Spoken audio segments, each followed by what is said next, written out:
Good morning, ma'am. Today, we will be going to report the assigned topic that you given to us together with my partner, Miss Sarah Sanday. So, let's start. Overview. Sociological theories of the causes of crimes. Sociological theories of criminology believe that society influences a person to become a criminal. Examples include that social learning theory, which says that people learn criminal behavior from the people around them, and social conflict theory, which says that class warfare is responsible for the crime. So moving on, for my assigned topic is differential association of theory. As you can see to my PPT or PowerPoint, Edwin Hardin Sutherland was an American sociologist. He is considered one of the most influential criminologists of the 20th century. In his differential association theory, Edwin Sutherland proposes that criminal behavior is learned. A person will be delinquent if there are prior attitudes that negatively evaluate violations of the law. It is therefore also called the theory of differential contacts. The term association, however, refines this idea by the realization that it is not sufficient to merely contact criminal persons, but that during these contacts, the criminal definitions and attitudes must also be successfully conveyed. The basic thesis here is that criminal behavior is learned. When more attitudes are learned that favor violations of the law than those that negatively evaluate violations of the law. Conversely, learning criminal attitudes, motives, and definitions becomes all more likely the more contact there is with people and groups who live according to the rules. In simple terms, one could say that contact with criminals leads to one's own criminal behavior by learning the corresponding behavior in a model of manner. This becomes even more likely when there is fewer contact to non-criminals. Next is the principles of Sutherland's theory of differential association with 9 key points. Criminal behavior is learned. Criminal behavior is learned with other persons in process of communication. When criminal behavior is learned, the learning includes techniques of committing the crime, which are sometimes very simple. The specific direction of motives drives rationalizations and attitudes. Second, crime is learned. Yes, crime is learned by Edwin, by the process and by the techniques. Next is criminal behavior is learned by communicating with personal groups or with the people who had a relationship with you. Fourth, learning criminal behavior may include learning skills for doing out the behavior as well as the motivations and rationalizations that would legitimize illegal activity, as well as the attitudes required to orient an individual towards such behavior. Next is the understanding of legal laws in one's geographical locations as favorable or unfavorable reveals is the direction of motives and impulses towards illegal activity. Next is an individual will choose to become a criminal when the amount of favorable interpretations that support breaking the law out of number and unfavorable interpretations that to do not. Next is differential relationships do not all have the same strength. the frequency, intensity, priority, and length of these events can all be changed. Next is, the same techniques that are employed in learning about any other behaviors are used in learning about criminal behaviors through encounters with others. So lastly, although criminal behavior may be manifestation of generalized needs and values, this does not explain the behavior because non-criminal behavior communicates the same needs and values. Moving on to the next topic is the conclusions about Sutherland's premise. First, criminal behavior is inherited. Conclusion negates that the relationship between genes and crime is a continuous topic in criminology, which has traditionally concentrated on environmental and social factors that create or impact criminal conduct. Next is, as I said a while ago, criminal behavior is learned, and by that, a criminal can learn if he or she associate with other people. Next, criminal behavior is learned with a communication ahead to other persons.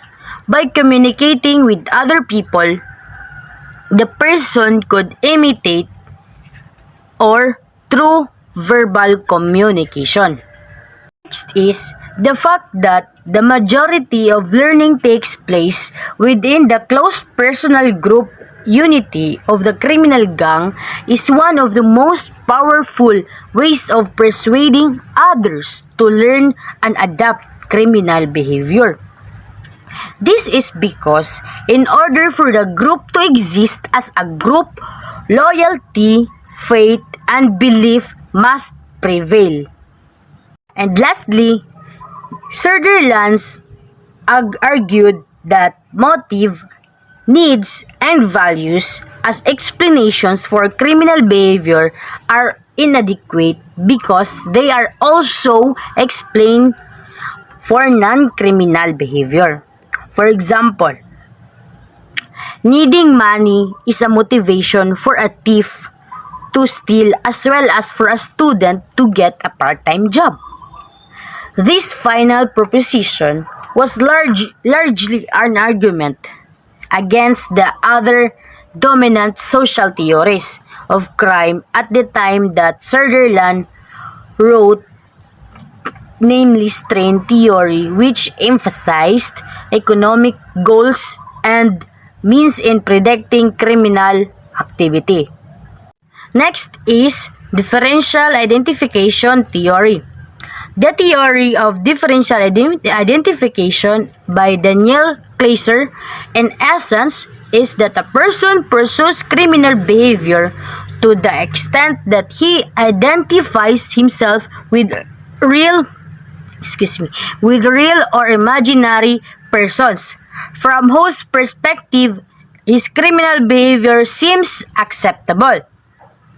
In addition, Glazer's explanation may be less deterministic than Sutherland's. It is also less sociological. In contrast to Edwin Sutherland's focus on variations in the social relationships and cultural meanings to which an individual is actually exposed. Glazer's explanation shifts attention to psychological phenomena, variations in that individual's internal identification with other persons, whether those persons are real or imaginary. So that would be all for my topic. The next person who will discuss the next topic is Miss Sarah Sanday. So go ahead, Miss Sarah Sanday. Hello ma'am, my name is Sarah Sanday and I am the second reporter of this video presentation. So my two topics also belong in psychological theories and studies, which is Miss Saal mentioned earlier. So my first topic is imitation suggestion theory of Gabriel Tard. So who is Gabriel Tard? Gabriel Tard was a psychologist, sociologist, and criminologist. So in the law of imitation, he suggests that imitation drives the development of language and the evolution of institution and the arts.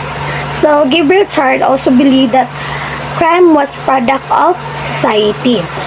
Crime spread by imitation or copying, by learning antisocial behavior, or not through some upsurge from prehistory. So the next is imitation suggestion theory. Its delinquency and crime are matters that are learned and adapted. The learning process may either be conscious type of copying or imitation, or unconscious copying, suggestion of confronting pattern of behavior. So imitation suggestion theory is when an individual engage in a behavior that is modeled on or follow his or her observation for another individual behavior. For example, is when a child or children saw a crime, so there is a tendency that children or child act or adopt according to what he or she see from that criminal or from the environment.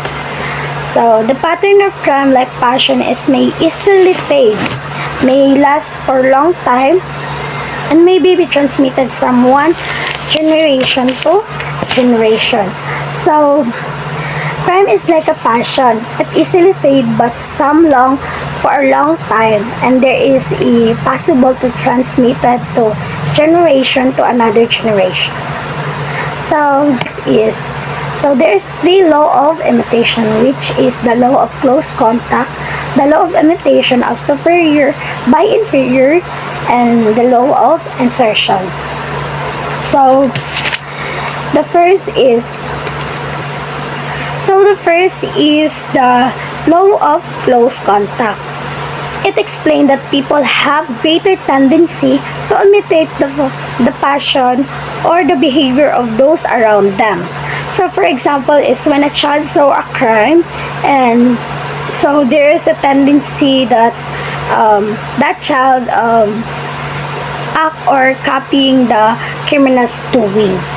So the next is the law of imitation of superiors by inferior. So it explained that poor or the young imitate the rich or the more experienced. That crime among the poor are in fact their attempts to imitate wealthy or high people. So for example, if the young people imitate the rich people because they want to show, they want to look like a rich. So because of that, they commit crime like stealing expensive things to show everyone how expensive his or her things, and also she or he want to show everyone how wealthy or high states or he or she is. And in our generation today, kahit walang-wala, nagpapakameron. So the last law of imitation is the law of insertion. So it say that the new behavior or the superimpose on old ones and subsequently either or reinforce or extinguish the previous behavior. So for example is if criminals started to use a new weapon, so they will not use anymore the old one because she or he have already a new weapon. So that's all. Let's proceed to my next topic: differential social organization theory. So this theory is also known or also called a social disorganization theory. So in sociology, the social organization theory or disorganization theory is the most important theory developed by the Chicago School. So the social disorganization theory is based on the work of Henry McKay and Clifford R. Shaw in 1942.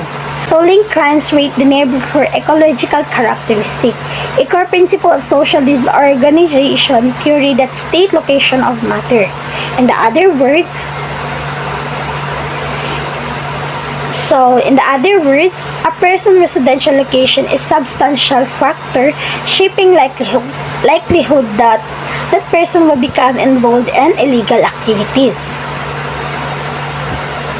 So next is, there is social disorganization when there is a social change, conflict of values between the new and the old.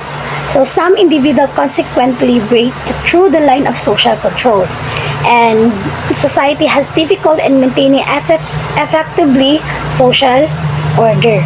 So there is social disorganization when there is a lack of well-defined limit to behavior, a breakdown of the rules, and absence of definite rules for the adolescents to play.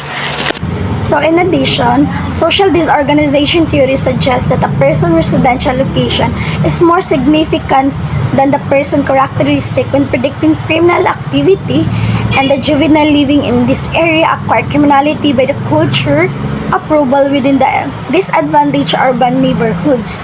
So it means this theory indicate a person's residence location, and this theory is set to more significant characteristic of a person and those who already have crime in their lives. So the next is the major characteristic of the social organization. The first is economic disadvantages. So straight low income, which is keep living in poverty. The second is the residential turnover, and the last is population heterogeneity. So that's all. Thank you.